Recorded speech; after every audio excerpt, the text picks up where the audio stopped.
आज हम इस वीडियो में कक्षा 5 हिंदी रिमझिम पाठ 4 नन्हा फनकार के शब्द अर्थ और प्रश्न उत्तर पढ़ेंगे। नन्हा फनकार है छोटा कलाकार, पहरेदार, चौकीदार, सुरक्षा गार्ड। नक्काशी, किसी वस्तु पर कलात्मक रूप से डिजाइन बनाना, जैसे पत्थर पर या लकड़ी पर।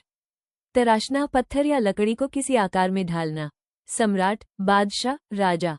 प्रशंसा, किसी के काम या गुण की सराहना करना। दृढ़ संकल्पित, मजबूत इरादे वाला।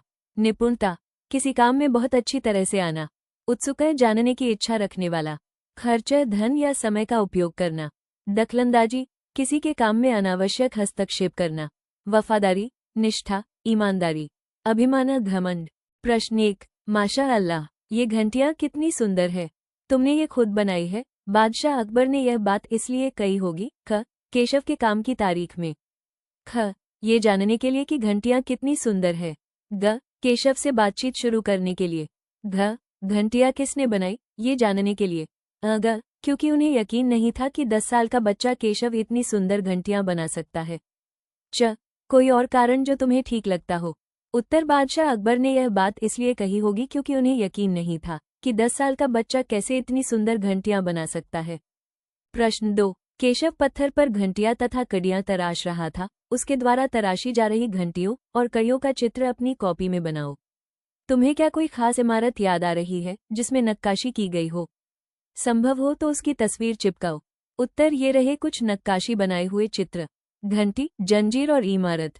प्रश्न 3, अकबर को पहरेदार की दखलंदाजी अच्छी क्यों नहीं लगी? उत्तर, अकबर एक अच्छे राजा थे। वह अपनी प्रजा से मिलते थे, इसलिए अकबर को पहरेदारों की दखलंदाजी अच्छी नहीं लगी। प्रश्न 4, लगता है कोई बहुत बड़ा आदमी है। यहाँ पर बड़े आदमी से केशव का क्या मतलब है? उत्तर, यहाँ पर बड़े आदमी से केशव का मतलब है कोई अमीर आदमी तथा प्रतिष्ठित आदमी। प्रश्न 5, खरगोश की सी कातर आंखें, पशु पक्षियों से तुलना करते हुए और भी बहुत सी बातें कही जाती होंगी, जैसे हिरन जैसी चाल। ऐसे ही कुछ उदाहरण तुम भी बताओ। उत्तर, 1, शेर जैसी दहाड़। 2, मोरनी जैसी गर्दन। 3, कोयल की आवाज। 4, हिरनी सी चाल। 5, हाथी जैसी मतवाली चाल। प्रश्न 6, अकबर ने जब नक्काशी सीखना चाहा तो केशव ने उन्हें संदेह भरी नजरों से क्यों देखा? उत्तर, अकबर एक बहुत बड़े बादशाह थे। जब उन्होंने नक्काशी सीखना चाहा तो केशव ने उन्हें इसी कारण संदेह भरी नजरों से देखा। प्रश्न 7, केशव 10 साल का है, क्या उसकी उम्र के बच्चों का इस तरह के काम से जुड़ना ठीक है? अपने उत्तर के कारण जरूर बताओ। उत्तर, केशव 10 साल का है। उसकी उम्र के बच्चों का इस तरह के काम से जुड़ना ठीक नहीं है, क्योंकि इतनी उम्र के बच्चों को पढ़ाई लिखाई करने के बाद ही ऐसे काम करने चाहिए। प्रश्न 8, केशव बार बार सबको सुनाता, केशव सबसे क्या कहता होगा? कल्पना करके केशव के शब्दों में लिखो। उत्तर, केशव सबसे कहता होगा कि मुझसे तो बादशाह मिलने आए थे, क्या तुमसे कभी बादशाह मिलने आए हैं? उन्होंने तो मुझे शाबाशी भी दी है, क्योंकि मैंने उन्हें नक्काशी सिखाई थी। प्रश्न 1, का, नक्काशी जैसे किसी काम को चुनो, बढ़ईगिरी, मिस्त्री इत्यादि, जिसमें औजारों का इस्तेमाल होता है। उन खास औजारों के नाम पता करके लिखो। उत्तर, बढ़ईगिरी में प्रयोग होने वाले औजार: आरी, लकड़ी काटने के लिए; हथौड़ा, कील ठोकने के लिए; रंदा, लकसी घिसने के लिए; जमूर, कील उखाड़ने के लिए। ख, छैनी, हथौड़ा, तराशना, किरचे, ये सब पत्थर के काम से जुड़े हुए शब्द है। लकड़ी के दुकानदार और बढ़ई से बात करके लकड़ी के काम से जुड़े शब्द इकट्ठे करो और कक्षा में उन पर सामूहिक रूप से बातचीत करो।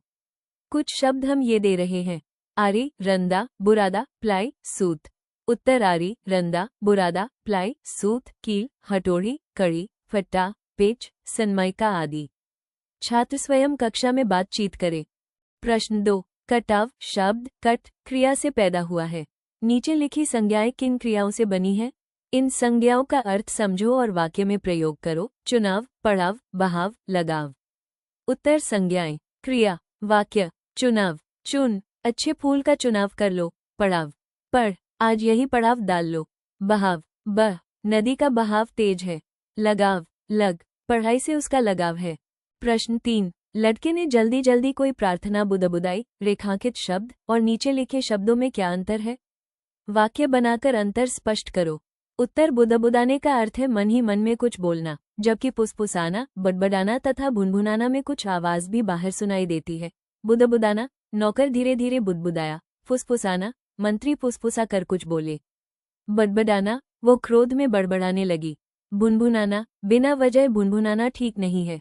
प्रश्न 4, बेवकूफ, खड़ा हो, हुजूरे आला के सामने बैठने की जुर्रत कैसे की तूने? झुककर इन्हें सलाम कर। महल के पहरेदार ने केशव से यह इसीलिए कहा क्योंकि क बादशाह के सामने बैठे रहना उनका अपमान है। ख पहरेदार यह कहकर अपनी वफादारी दिखाना चाहता था। ग पहरेदार को बादशाह के आने का पता नहीं चला, इसलिए वो घबरा गया था। घ बादशाह का केशव से बात करना पहरेदार को अच्छा नहीं लगा।